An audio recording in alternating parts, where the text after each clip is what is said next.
Brandon from Brightburn isn't an evil Superman, and he certainly isn't misunderstood. No, he's a brood parasite, plain and simple. A brood parasite is a life form that hijacks another species' parental instincts, so its offspring can be raised by an unsuspecting host. Once you see this way, it becomes obvious there was never any hope of him becoming a Superman, a good Superman, or evil Superman. That was just crap marketing. Sorry, it wasn't true. He's following simple DNA programming, and Brightburn shows us this over and over again, if you know what to look for. What is a brood parasite? No. For those of you hard of hearing, it's not rude parasite, it's brood parasite. Although I can see why someone might think that after discovering what brood parasites actually do. Maybe brood would be a good word. A brood parasite is an animal that tricks another animal into raising its own babies as its own. Is that what Bobby Jean did to Mayma when she left her baby at her house by accident and never visited? Well, I guess kind of, little baby. But a little more different. It's more complicated for some reason. Little Brandon's favorite brood parasite is the Polistes sulcifer. The brood parasitic paper wasp cheats the whole parenting system. She invades another colony, knocks out the real queen, and tricks the workers into raising her eggs. That son of a gun! Her young grow much faster and push out the host babies and take over the nest. By the end, the host spent the whole season wasting time raising someone else's children and real demanding children that are much larger. Ugh, yeah, you're so gross. What are you doing? Disgusting. And that's why it's so important that you see the rest of this movie and my behaviors as I'm just a brood parasite. You have to see me. It's all instinct. Don't take it personal. And don't be mean to me. I'm just a guy doing what a guy does. Does any of this sound familiar? Brandon is just take the world, not take the nest. But it's pretty much the same dang thing, you have to admit. Instead of chemicals, it's high tech radio signals from a little baby ship. Brightburn is basically showing us what the same survival strategy looks like when you're dealing up with like super intelligent beings with superpower and aliens and tech and all that shizat. Oh man. Listen, if you subscribe now, maybe we can afford better forks. Brandon keeps chewing ours. Oh, click the button and save my silverware. Please? The Wasp Classroom Clue. Wasps and bees, both members of the same insect family, both with two pairs of wings, both with stingers. Can anyone tell me any differences between them? Mr. Breyer? Bees are pollinators and wasps are predators. Good. Anybody else? And wasps are more aggressive. The Polistes sulcifer is what's called a brood parasite. They've lost the ability to make nests, so they use brute force to make other wasp species raise their young. You know, Brandon sure comes off like a crazy spectrum kid when it comes to the subject of wasp. Why would this be? Why is the little boy so fascinated with it? Well, because his instincts are starting to awaken. He loves the idea of brood parasites. I bet Brandon loved the movie Vivarium also. I am not your mother. Who is my mother?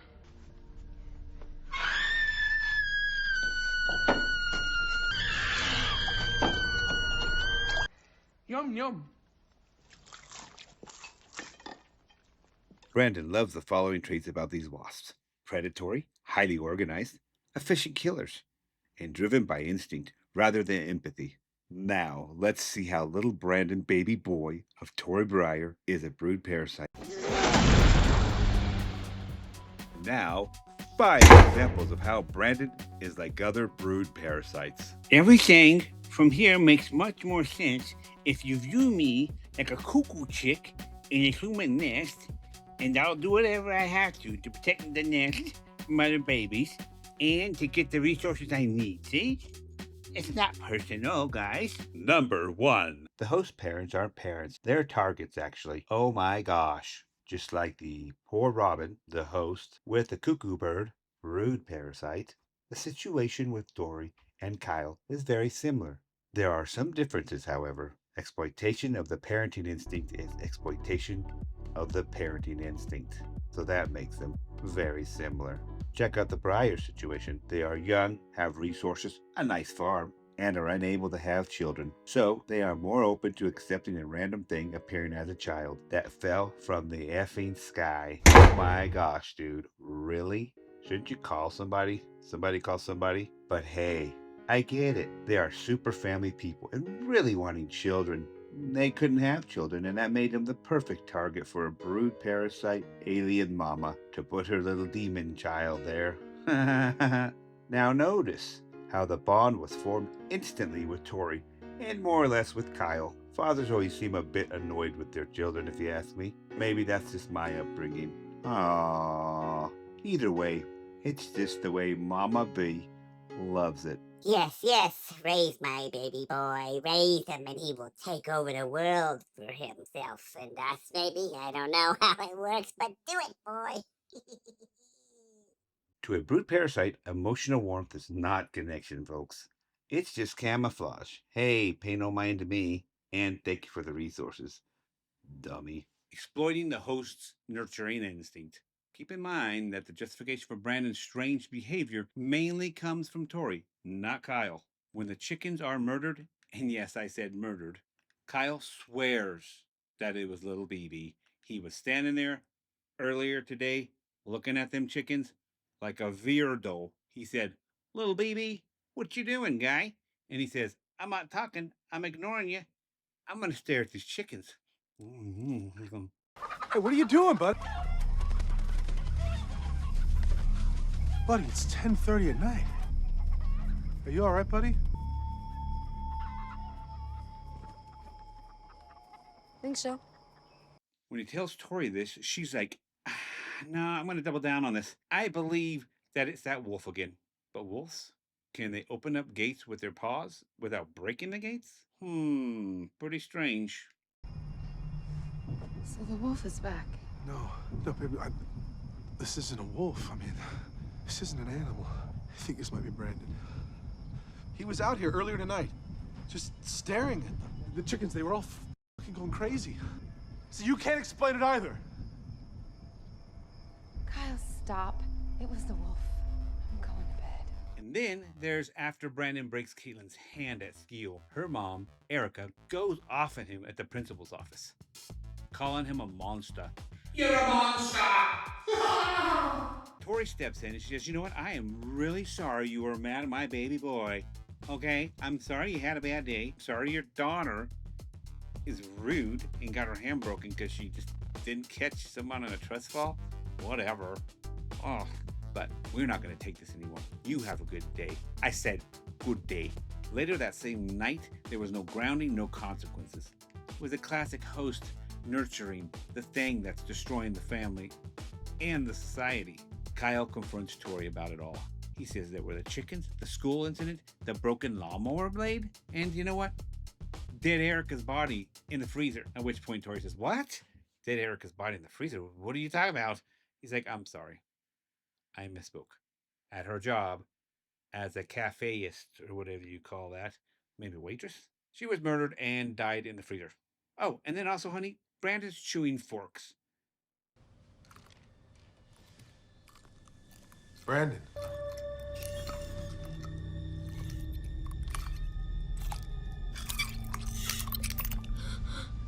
And this being a little smart ass kid, like, yeah, that's teenager stuff. Like, I was close to smacking the boy, but chewing forks, boy? Chew some gum. Like, why don't you get the Hubba Bubba gum that gets just as hard as forks, and you could chew that instead? Tori basically says, "You're crazy. He's just a growing boy." This is the classic host enabling behavior. In brood parasite biology, the host will defend the invader harder than it defends its own well-being. And that's what she's doing. "Oh man, you gotta realize, we weren't raising a son. We were raising a parasite baby. Brood parasite baby. That only mimics a son. And oh man." Instinct activation. When it all started, this brood parasitic behavior. It begins with the obsession with the barn and the strange trances, the speaking in a weird language that we later learn is a command to literally, but literally Take the world. Take the world.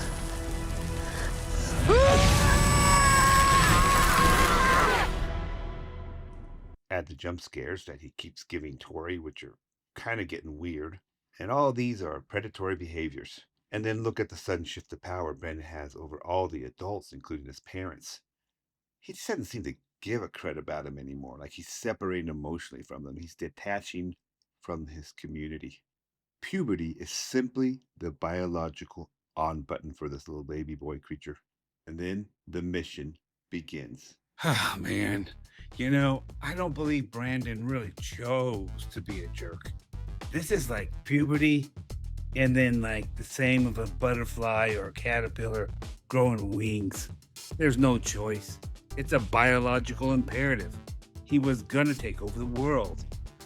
Ah, man. Eliminating threats, nest clearing. And what would be that mission of his he gets from his ship? Well, that's nest clearing. As Brandon shifts gears from innocent little parasite to full-grown predator, his instincts reward him for killing and torturing people. He's quite fascinated by it.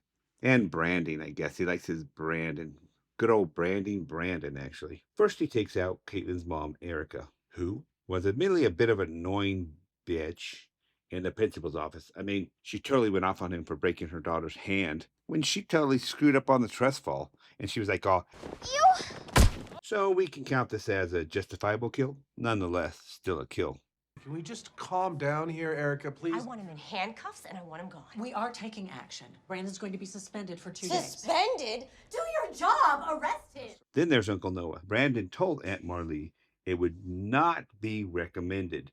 I mean, like, he really recommended that she not call the cops about Caitlin's hand. Like, I just recommend it, man. It wouldn't be good for you, wouldn't be good for me. He did tell her. So when she said she was going to do it anyways, well, he just flipped his top. He said, well, I told you it wouldn't be good for you.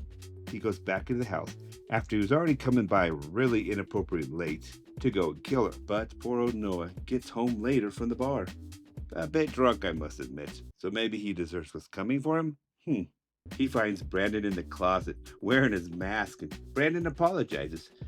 But nope, Noah's just rude. He's like, get out of my effing house, dude. And he's like, drags him out of the house. As if, dude. It's a cool mask. Jeez. Whatever. The mask was totally cool. It's badass. And then he's just gonna pull me out and just treat me like I'm trash? I don't think so, dude. You know what, Uncle Noah? I think you should learn to wear a seatbelt. Moron. Watch your mouth. So maybe another justifiable kill. Maybe I'm wrong. I'm sorry, guys. Furthermore, Noah's refusal to ever wear a seatbelt really gets him in big trouble here. It's what ends him. You need to wear a seatbelt. You need to not drive drunk. These were two things Noah was doing. He was driving drunk and not wearing a seatbelt. So that was unfortunate. I wasn't really planning on hurting him. But he kind of cost himself. I don't want people to get hurt. Please, wear your seatbelt and don't drive drunk. This is a public service announcement. In all seriousness, once Noah's dead, Kyle's like, hey, that was my friend, and I think my boy, well, he needs to be eliminated. They go hunting, and Kyle shoots Brandon in the head. Oops, that didn't work. The real Mama Brandon here, the alien one. Notice how he's clearing out his nest. All these silly humans that raised him, kill him. Just like parasitic chicks pushing the siblings out of the nest. What a good boy he is. Yes. What a good brood baby alien parasite him is. Now, the first thing I thought of when this happens, like, dude, play like it was an accident. Be like, oh my gosh, dude, I'm so sorry. I didn't mean to shoot you. Oh, my boy. I'm sorry, boy. Oh my gosh, are you okay? But he didn't. He had that look on his face like, I tried to kill you and it didn't work. Uh-oh. I mean, you know the look. We've all had that one. Yeah, so this happens to Papa Brandon.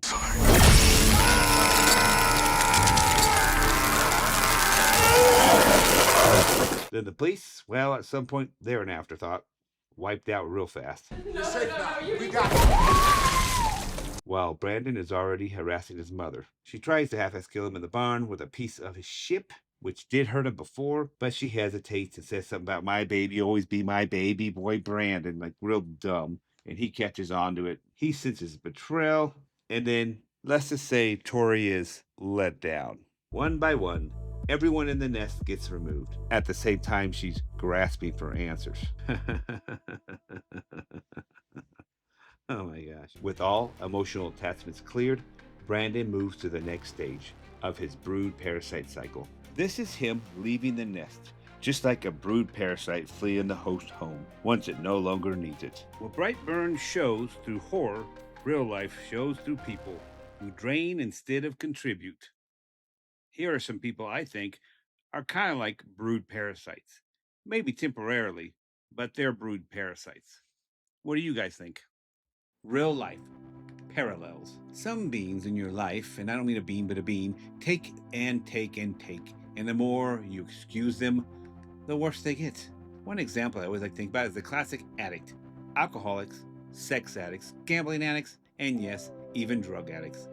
Anything that demands more and more from the user is going to start making it to where they got to take more and more from the people that care about them. Because people that care about them are like, oh my God, my child's dying. I've got to stop this nonsense. So they have to take resources from others just to keep going. There are some people that even are addicted to enabling addicts. So they don't draw a boundary. They'll say, okay, this is it. You have to deal with consequences. I can't take care of you while you slowly kill yourself and destroy my family. Just like Brandon's genetics made him a parasite on the Breyers, and just like Toy's exploited mother instinct made her addicted to him, it becomes a codependent adventure. Yeah. There, my baby boy Brandon. I forgive you. It's not your fault. You're just a brood parasite, acting on instinct, not morality. Bless your heart, my baby boy. Well, guys, I hope you enjoyed my video essay on how that little turd Brandon Breyer, a gosh darn parasite, did his thing. Once I saw that little Bray was a little parasite, a brood parasite, it all made way more sense what he's doing. He's not the evil Superman. He's like a brood parasite that does the brood parasite thing. Evil? Not really. If that's what they do, that's what they evolved to do. Anyhow, guys, don't forget to comment, like, and subscribe. And until next time, peace! Yeah, boy. If you like videos about movies, TV shows, and even documentaries that we actually take and we find out what they can teach us on how to live better lives, or in some cases, what to not do, then you should pick another one of these videos here. Oh, and don't forget to subscribe, or look, just subscribe, please.